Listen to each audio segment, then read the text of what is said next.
These are some of the most devastating mass shootings in history. And we're starting off with none other than the Las Vegas shooting. A night of celebration turned to tragedy as thousands of bullets rained down into a crowd of innocent people. October 1st, 2017. Over 22,000 people are in attendance for the Route 91 Harvest Festival, a 3-day country music festival that took place on the Las Vegas Strip in Paradise, Nevada. It was a night intended for fun, singing, dancing, and socializing. You know, a typical concert. Thousands of people stand tightly packed together in the festival crowd, enjoying themselves and listening to the music. But at 10:05 p.m., a day that most concert goers would describe as a dream suddenly turned into their worst nightmare. They were completely unaware of the tragedies that were about to unfold. Out of nowhere, loud and rapid popping noises erupt, overpowering the country singer on the stage's voice in an instant. The singing of the crowd immediately turns into shrieks and screams of terror. People began to run around frantically, worrying that the noises were gunshots. And unfortunately, they were right. Most people tried to de-escalate the situation, assuming it was just a firecracker or fireworks, or something of that nature. In many of the videos recorded from the event, people can be heard yelling out things like, "Don't worry, it's just fireworks." It's fireworks! It's fireworks! Stop! It's fireworks! But these people should be worrying. They should be running for safety because it was about to happen all over again. Another set of loud popping noises fills the air. This time, people became even more suspicious of the fact that they could be in danger. The concert venue breaks out into a complete chaos. People push and shove each other as they try to sprint away from the area. Bodies start dropping within the crowd of people. Injured victims fall to the ground, screaming in pain as they're unable to move. The blood of the wounded splatters onto the people around them as the others, in a desperate attempt to help, frantically move lifeless bodies trying to save any sign of life. At this point, the reality of the situation kicks in. Their worst fears are true. Now everyone knows what the sounds were. Rapid gunfire. Those who could still run rush over to cover themselves from the gunshots. Absolutely horrified, they hide behind barricades, walls, cars, literally anything. People throw their bodies over their injured loved ones to shield them from the gunshots. The only issue is no one knows where the shots were coming from. They could be coming from any direction. Between the echoing screams and the police sirens all around, it was impossible to tell. The gunfire seemed to be never ending. More and more people scream as they are struck by the bullets. Blood stains the ground around the final resting spots of some unfortunate victims. Dead bodies appear in the venue, on the street, and in surrounding areas. And people had to make a tough decision. Either leave their loved ones dead and bleeding out, or save themselves. Boxheads, it's an impossible situation to be in. Man, these poor people just wanted to enjoy a concert and now their lives are traumatized forever. Anyways, when the police had arrived just a few minutes into the attack, they were met with complete chaos. They knew just as much about the shooter as the concert goers, so basically nothing. Confused and honestly unsure what to do, they rushed over to any injured victims they saw and acted as paramedics. There wasn't enough medical help or paramedics to go around for the hundreds of injured people. Just 10 minutes later, at 10:15 p.m., over 1,000 rounds of bullets later, the shooting had finally come to a stop. This inhumane and disgusting attack led to the immediate deaths of 58 people. 2 people died from health complications as a result from their injuries a few years later. And guys, 413 people were injured by gunfire, and 867 had sustained non-gunshot injuries as a result of the absolute chaos that ensued that night. But wait, this story isn't over yet.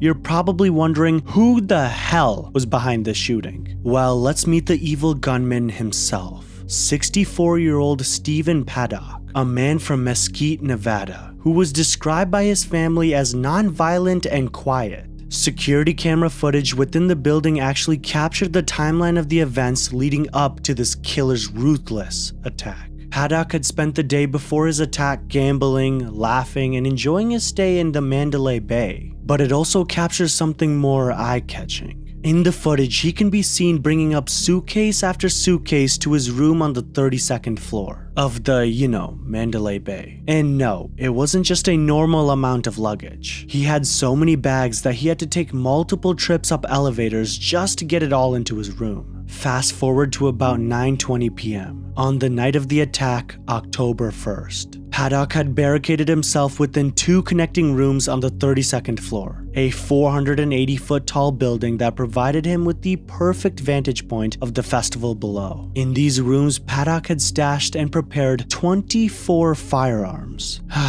That's what all the luggage was for. Suitcases filled with mostly assault rifles and thousands of rounds of ammunition. He even rigged a food service cart with security cameras. He put the cart outside of the room down the hallway and relayed the footage through a screen in his room. This way he could keep an eye out for anyone who might be on their way to stop his attack. Paddock then unzips each of his gun-filled suitcases. He takes out each rifle one by one and scatters them across various spots in the room, or should I say rooms. Around 10 p.m., Paddock is just about ready to start his attack. He takes a sledgehammer and shatters a window in each of the rooms. At 10:05 p.m., he grabs an assault rifle, props it up against the broken glass, and then lifts the weapon to his eyeline. Taking aim at the crowd below, he squeezes the trigger, unleashing bullets on the helpless victims beneath him.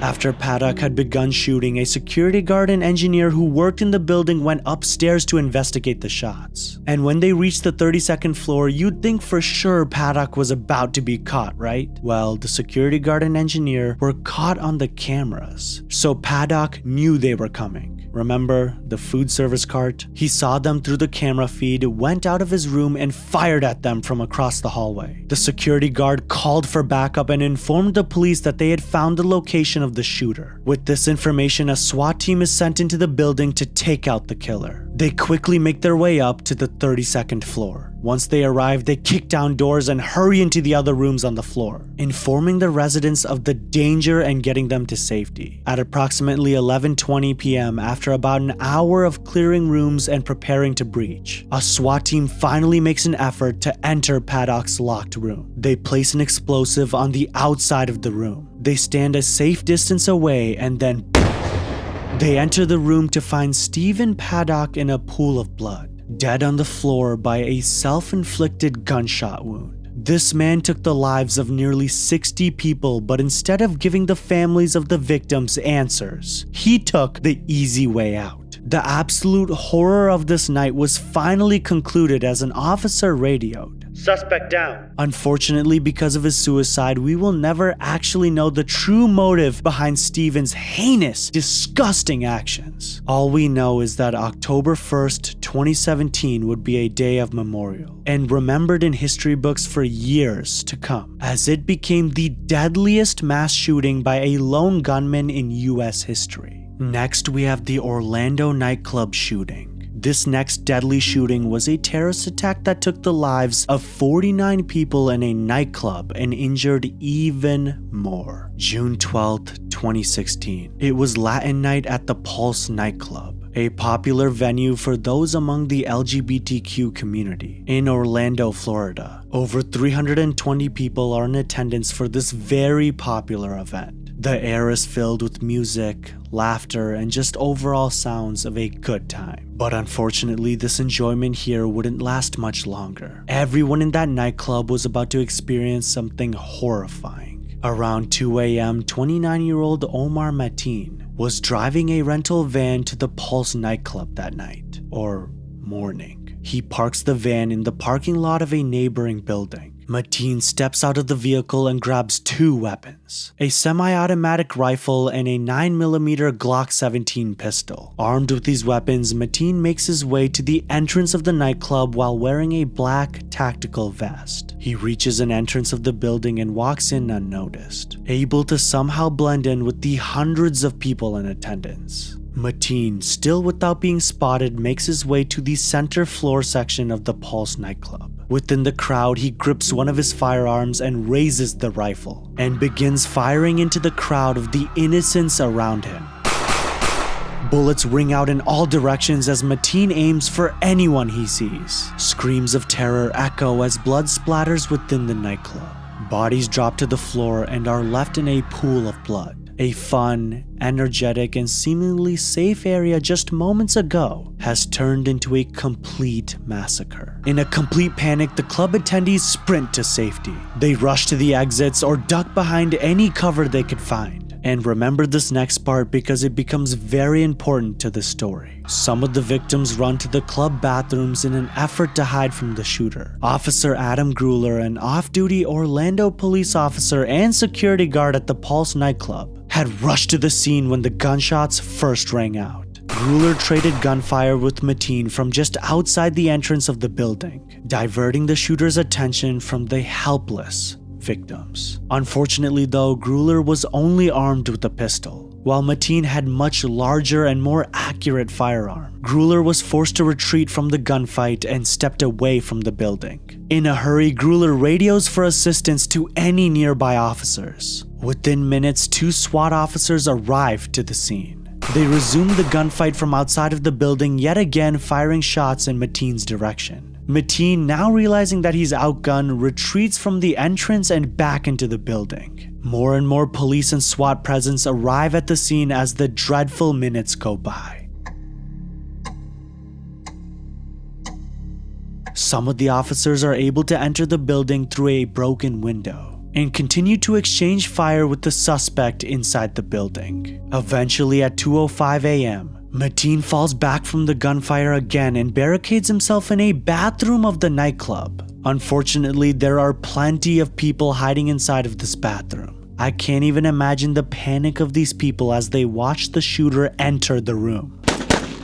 Mateen opened fire at several of the victims. Blood splatters everywhere as bodies drop and screams break out within the bathroom. Mateen, trying to keep control of the situation, decides to keep 5 to 8 of these people alive. Yeah, that's right, he was taking hostages as he locked himself in this bathroom. Those who survived the shots would now be under the control of the shooter. Absolutely horrified, these hostages try their complete best to keep their composure as they wait around in the bathroom, unable to call or make too much noise. They must only text their loved ones and inform them of what's going on. One of the hostages, Eddie Justice, who later died to gunfire, sent the following text messages to his mother while in the bathroom. "Mommy, I love you. In club, they shooting. Trap in bathroom. Call the police." Guys, this was absolutely heartbreaking to read. I can't even imagine myself being on the receiving end of those messages. At approximately 2:22 a.m., the shooter himself calls 911 from inside the bathroom. And unfortunately, it wasn't to give himself up.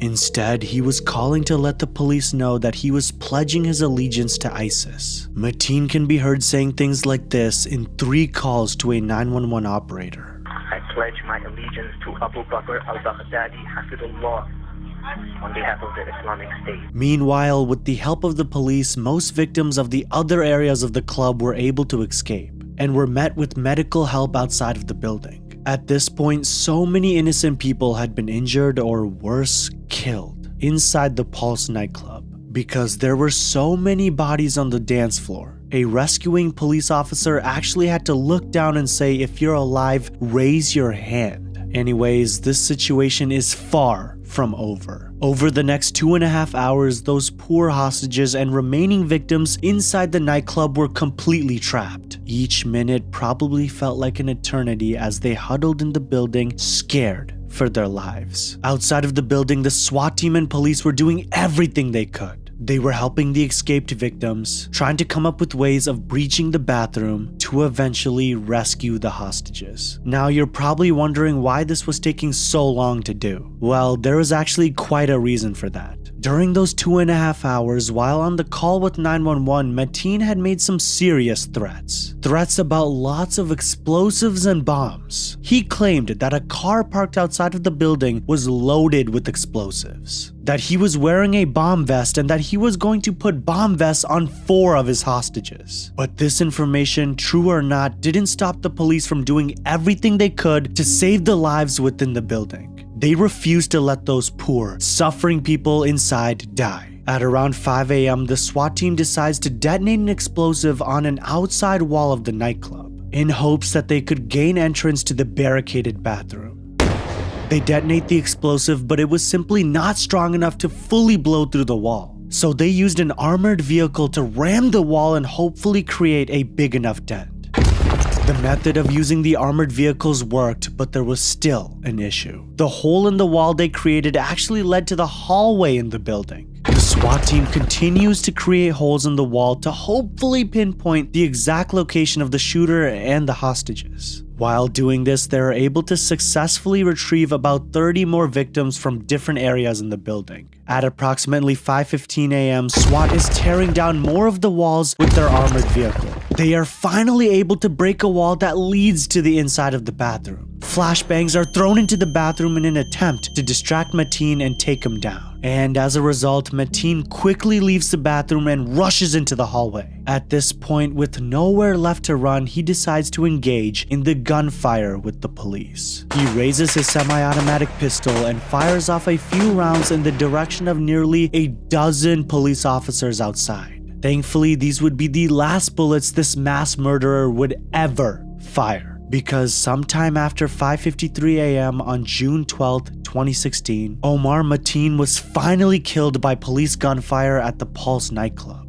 This nightmare was finally over. The remaining hostages ran out of the building and into safety. This unfortunate and deadly event will likely traumatize them for the rest of their lives. In the end, 49 people were killed on this horrible night. 50 if you include the shooter. 58 were injured. 53 from gunshot injuries and 5 injuries from other factors. And after a police investigation, it was discovered that all of the explosives that Mateen had mentioned on the 911 calls, well, they weren't real. The explosives on his tactical vest were actually fake. They were decoy explosives used for the sole purpose of frightening the hostages and the police. It can also be noted that they found no evidence of Omar Mateen actually working with ISIS for this attack. It was much more likely that he was just a lone wolf terrorist who wanted to kill as many people as possible to send a message. Next, we're diving into the tragedy of the Sutherland Springs church shooting. A fatal attack that took the lives of 26 Christian people in the place they considered the safest, their local Baptist church. November 5th, 2017 was a typical Sunday in the small town of Sutherland Springs, Texas. A tight-knit community where all of the families who lived here knew and respected each other. And inside the Sutherland Springs First Baptist Church, 49 people are in attendance for their usual Sunday service. Children, parents, and grandparents filled the church as they listened to the pastor, Brian Holcomb, preaching.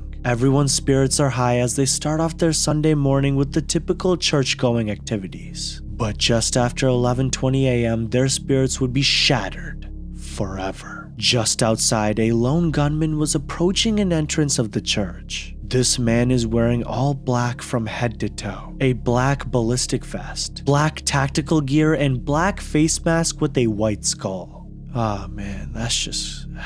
God. He carries an AR-15 style rifle as he walks closer to the church, specifically a Ruger AR-556 semi-automatic rifle. We'll get into why that's important later in the story. Anyways, 2 people happened to be standing outside of the church as this gunman approached. Without hesitation, the suspect raises his AR-15 and fires bullets into the bodies of these innocent people. Their dead bodies drop to the ground and the gunman continues walking to the church, completely unfazed. As he is about to enter, he sprays a line of bullets on the church's outside walls, almost like a warning shot or something. But no one would have time to react to these loud and sudden shots. Everything happened so fast. By the time the people inside the church realized what was going on, it was already too late. The gunman entered the church and began unleashing bullets on the churchgoers the second he walked in. People dive for cover as the gunman walks down the center aisle of the church, scattering his bullets into the innocents. Everyone stays completely silent. They couldn't risk being seen or even heard. The only sound within the building is the sound of the bullets being fired into people. Blood splatters along the floor, the walls, and everything around the church. More and more people were shot as the gunman went up and down the aisle, firing at anyone he saw. There were children here, elderly, but this guy didn't care. He wanted everybody dead. He literally screamed profanities like, "Everybody dies, motherfuckers," as he sent bullets into the direction of people hiding. The pools of blood on the ground grow as more people suffer gunshot wounds or are killed by this psychopath. I mean, this place was supposed to be holy, it's supposed to be safe. Horrors like this should never happen within these walls. Over the course of about 11 minutes, this mass murderer fires about 450 rounds of ammunition into the churchgoers, killing 26 people and injuring 22 more. Once this killer was satisfied with the absolute destruction he had caused, he made a run for the front door of the church. He planned to get in his car and flee the scene, but thankfully his plan was cut short. As the gunman is running out of the church, all of a sudden he hears gunshots, and this time they weren't fired from his rifle.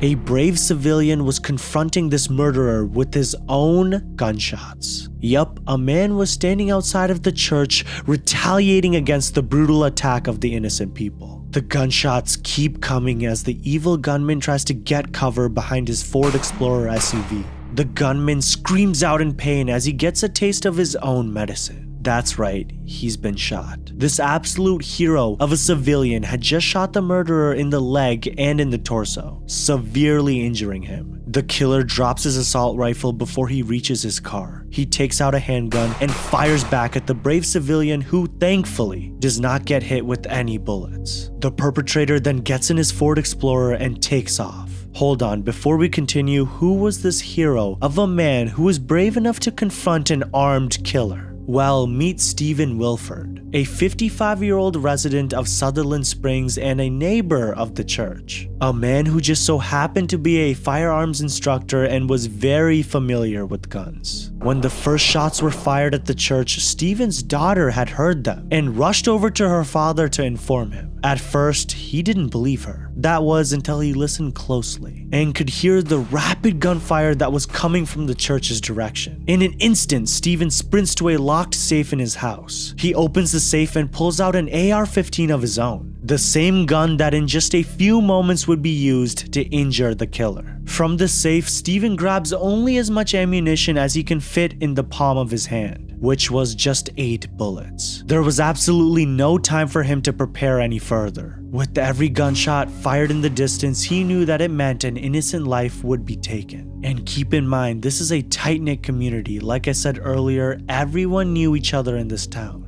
The odds that Stephen had friends or family in that church were very high, and he knew that he had to do something to try and save their lives. Stephen hurries out of his house, not even wasting any time to put on his shoes. He rushes over to his daughter's car and she drives her father up the block to the First Baptist Church. This guy arrived at the scene faster than any police. Faster than literally anyone else. Fast enough to actually catch the killer fleeing from the church. From here, Stephen exits his daughter's car and gets into that shootout with the evil gunman, who had just taken the lives of countless people in the church. When the gunman drove away from the scene, Stephen still didn't give up. He was going to make sure that this psychopathic killer wasn't going anywhere. Across the street from the church, a man named Johnny Langendorf is pulled up to an intersection in his pickup truck. Stephen sprints to the truck and tells Johnny what they have to do. Having heard the commotion, Johnny instantly accepts what Stephen is telling him to do, which was to literally chase a mass murderer's vehicle down the highway. Keep in mind, these men are complete strangers, but when the lives of others were at risk, they came together. So, with Johnny behind the wheel and Stephen in the passenger seat, the two men chase after the gunman's car. The men reach speeds up to 95 miles per hour over the next 5 to 7 minutes on the highway. While pursuing the vehicle, the two men called 911 to inform the police of their location. and that they had the mass killer in their sights. Also, don't forget the fact that the gunmen had been severely injured by Stephen's gunshots, during their standoff. So this had resulted in some incredibly reckless driving by the killer. Eventually, he lost control of his vehicle. He hits a road sign, crashes into a ditch, and his car is stopped in a field. Stephen and Johnny pull up to the crash site and get out of the truck to see if the gunman is still alive, which Ladies in Box says he wasn't. He laid motionless as he was found with a self-inflicted gunshot wound to his head that had ultimately killed him. The two brave men waited for the police to arrive on the scene, which didn't take long. So, who was the perpetrator of this downright evil attack? Well, the police identified the gunman as 26-year-old Devin Kelly, a man with quite the violent and questionable past. During his time in the Air Force, he was convicted of domestic abuse, which led to his discharge. Because of this, Kelly was supposed to not be able to purchase firearms under any circumstances. But the Air Force had eventually failed to enter the proper information, or any information at all about Kelly's conviction into an FBI database. This meant that Kelly was free to purchase firearms without any restrictions. Yup, this whole situation could have been prevented before it even started. And unfortunately, because Kelly was able to purchase a Ruger AR-556 semi-automatic rifle and a handgun, this awful day happened that ruined the lives of so many people. 26 lives were lost in the Sutherland Springs First Baptist Church, with 22 more being injured. Of those poor victims killed, their ages ranged from 18 months all the way to 77 years old. This evil, disgusting person even killed the unborn child of a pregnant lady in that church. Just absolutely heartbreaking. And the pastor at that church during the shooting, Brian Holcomb, died alongside 8 of his family members. Yeah, 8 of his family members. Multiple generations of a family wiped out at the hands of one person. The actions of one singular person would define this small town forever. After loss like this, Sutherland Springs would never be the same. And guys, my prayers go out to all of the families of the victims. Look, I think it's really important that we talk about stories like this so, things like this are avoided in the future. So I hope you guys learned a thing or two from this video, man. I love you guys. Stay safe.